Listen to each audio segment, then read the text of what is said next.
I'm the branch manager, you know. I can't be bothered with poor folks like you. Just wait over there, will ya? I watched as he shooed them away with a dismissive wave. Grandpa's eyes locked onto him in anger. "Dan, this isn't good." I tried to stop Grandpa, but it was too late.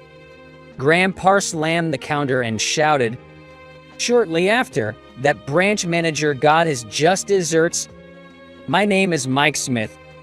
I work from home as a freelance web designer. My family consists of 5 people, my parents, my brother, and we also live with my grandpa. I'm not sure if Grandpa knows that I work from home, but he often asks me to do chores for him. Well, thinking back to when I was a kid, he used to drive me to school and lessons, gave me my allowance, so doing these tasks for him now isn't really a big deal. Since I was young, I've admired my grandpa for his strength and knowledge. He's good at carpentry and gardening. Even now, I still look up to him. He's nearing 80, but he's as cool as ever. Today, as usual, he's out tending to his hobby garden." Mike, I need a favor. "What is it?" "I just finished a part of my work, so I'm free now." Wiping his sweat with a towel, probably just coming in from the garden, Grandpa made his request. I've been invited to a wedding tomorrow, but I totally forgot to buy the wedding. Can you drive me to the bank? I glanced at the clock. It was showing 2 p.m. We were nearing the closing time for the bank's counters, and considering wedding gifts, I needed to buy something for the new couple, which should be helpful and luxurious from their wish list. With that thought, I quickly agreed, and we headed to the bank. Grandpa used to drive, but he gave up his license last year. With all the news about accidents involving older drivers, he decided it was better to give it up than be a burden. Probably, it was harder after Grandma passed. He often said that I couldn't drive without someone to be with me. I remember the day he proudly told me that he'd given up his license, and from then on, I'd be his chauffeur. The bank was crowded, and I braced myself for a long wait. Meanwhile, Grandpa had bumped into some acquaintances and was deeply engrossed in conversation. Grandpa's token number was 75, and the number currently being served was 50. I realized we might be here for a while and scanned the surroundings. It seemed like a small-town bank with a majority of elderly clients. Many were engaging bank employees with various questions. Just as I was about to pull out my phone to kill time, a loud voice emanated from one of the counters. You can't withdraw money with this debit card. Bring another one, like I've been telling you. There stood a bank teller, wearing glasses and shaking his hefty belly, raising his voice at an elderly man. This man, dressed in a noticeably high-end suit and watch, lacked any hint of class. The old man, shouted at by him, left the bank looking quite dejected. The next person to be called was an intimidating middle-aged man wearing a gold necklace. He had a lot of tattoos and wore sunglasses. He looked like the stereotypical mobster. Now, the teller was serving him with extreme politeness and lots of bowing. It's quite rare to see someone change their attitude so drastically based on the customer. My gaze shifted to the ATM, and there was a young lady bank employee. She was patiently teaching an elderly woman how to use it. Given she's wearing a uniform, she must be a bank employee too. Her gentle smile while assisting customers tells that not all employees at this bank behaved like the rude male teller. Several minutes passed. As the bank was about to close, the waiting number was around the 70s. Then I noticed something odd. The rude teller's counter was displaying number 76. He seemingly skipped Grandpa's 75. During a brief lull, I approached the teller. "Excuse me, my number is 75, but it seems like it was skipped." The teller looked annoyed by my question. His name tag read John Nelson, I was curious to see how he would treat me. As expected, he responded dismissively to me, dressed casually in a t-shirt and jeans. Oh, there wasn't a mistake. There's a priority system here? Priority system? Yeah. Bigger transactions are more beneficial for us. Besides, country folks like him probably have plenty of time, right? Just let him wait. I was lost in what I wanted to say because of the teller's rude attitude. Then John was calling over another customer and essentially shooing me away. Angered by his condescending attitude, I returned to Grandpa's seat. Grandpa was patiently waiting while reading a book. Mike, what happened? Well, when I asked the teller why your number got skipped, he told me that country folks probably have plenty of time, so you guys can wait. It pissed me off. That's ridiculous. This branch got a new manager recently. The previous one was nice, but given how this new one lets John behave, I'm not sure about him. Yeah, sudden changes often hint at underlying issues. As we chatted, the kind young lady bank employee from the ATM approached us. Her name tag read Emily Mishra. I'm sorry for the wait.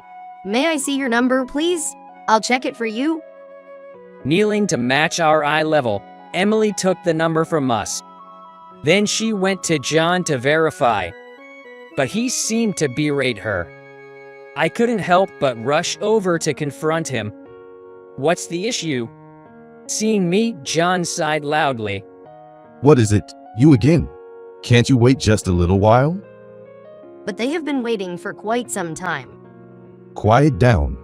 I told you there's a hierarchy to customers, didn't I? John interrupted Emily's words with that remark.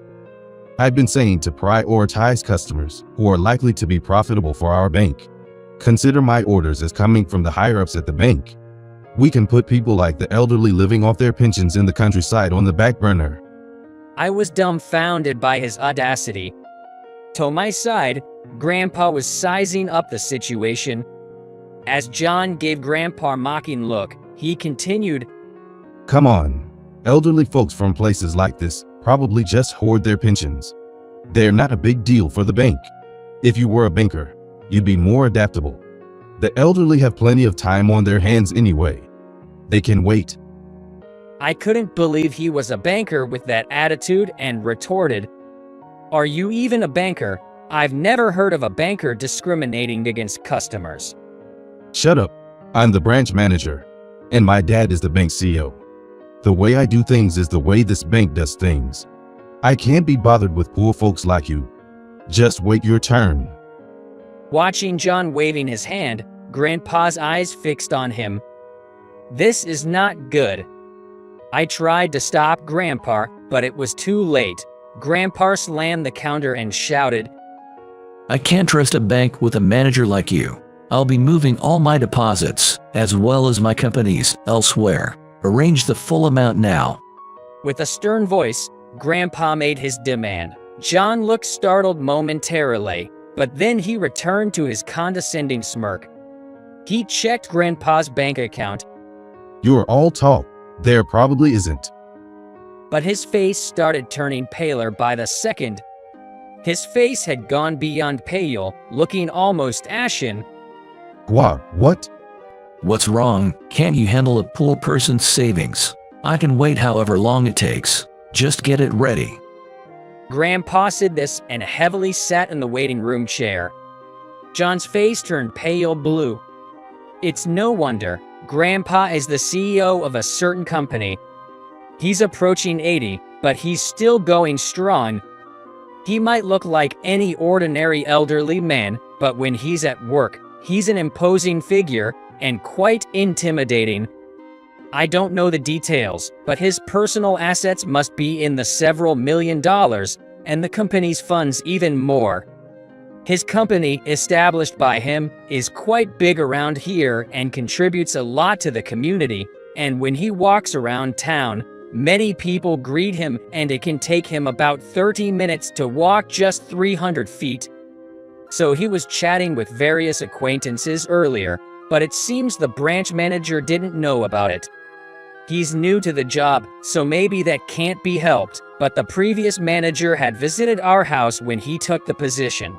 Maybe John just didn't care enough. It could be said that John's disregard for customers led to this situation.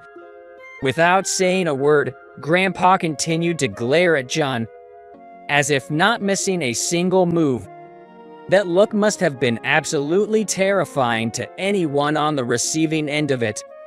I remember when I was little, getting scolded by my grandpa was downright scary, so I can totally relate to that feeling. Off. Manager, In apparent terror of Grandpa, John screamed and bolted from the place, running out of the bank. He recklessly started running, bolting out of the store. He ran away. Mike, let's contact the main office. That guy said he was the CEO's son. We need to clean all the dirt from under the rug completely. Grandpa said with a smirk. Once he gets like this, nothing can stop Grandpa. He's truly a force to be reckoned with. I was about to call the main office when someone approached us. It was Emily. sir, I deeply apologize for our manager's behavior. I know it's impertinent, but could we have a moment of your time? What? After that, we would learn shocking facts from her. We decided we would take down John completely. We then gathered various documents and prepared everything to close our accounts and headed to the bank's main office. Grandpa had already scheduled an appointment with the bank CEO. Dressed in suits, both Grandpa and I made sure to present ourselves impeccably. Besides my grandpa and me, there were two others. Slightly stocky employees also joined us. They were there for added security. We didn't take my usual car, but instead rode in a black luxury car reserved for the CEO. Upon arriving at the main office, the bank president greeted us with a smile and led us to a meeting room. Sitting there with a fake smile was probably John's father, Paul Nelson. Next to him, in stark contrast to before, was branch manager John with a confident smile, and behind him stood two men in black suits, looking like bodyguards. I'm truly sorry for the inconvenience. It seems my foolish son has caused you some trouble. I deeply apologize for the other day. I have reflected on my actions. Please understand. John Nelson lowered his head. It sounded like a superficial and insincere apology. People don't change that easily, I thought to myself. I took out the documents I had prepared from my bag and spread them out on the desk. I have prepared the cancellation documents here.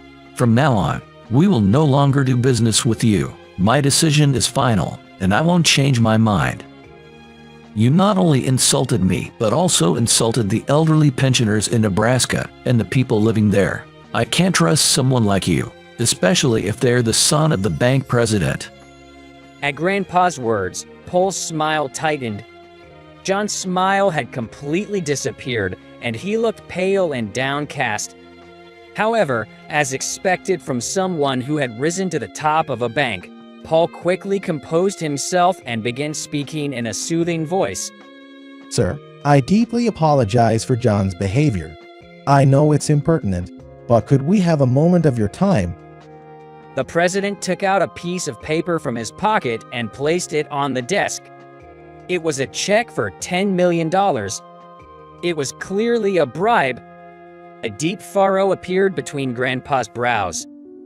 I'm not someone you can easily fool. If you say it's not enough, I'll add more. I hope this will appease your anger. Paul's hands rubbing together, trying to get closer to Grandpa, looked utterly brown-noser. I was getting fed up and just wanted to wrap things up and leave. This isn't about the money. Can't you even understand that?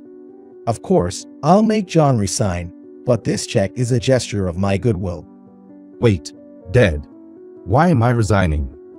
Quiet. It's your responsibility. But wasn't it your policy to increase profits? My branch had good sales? Wasn't that the answer? Just shut up. If you hadn't messed up, we wouldn't be in this mess. There must have been a better way. Excuse me, can I say something? I interrupted the bickering father and son.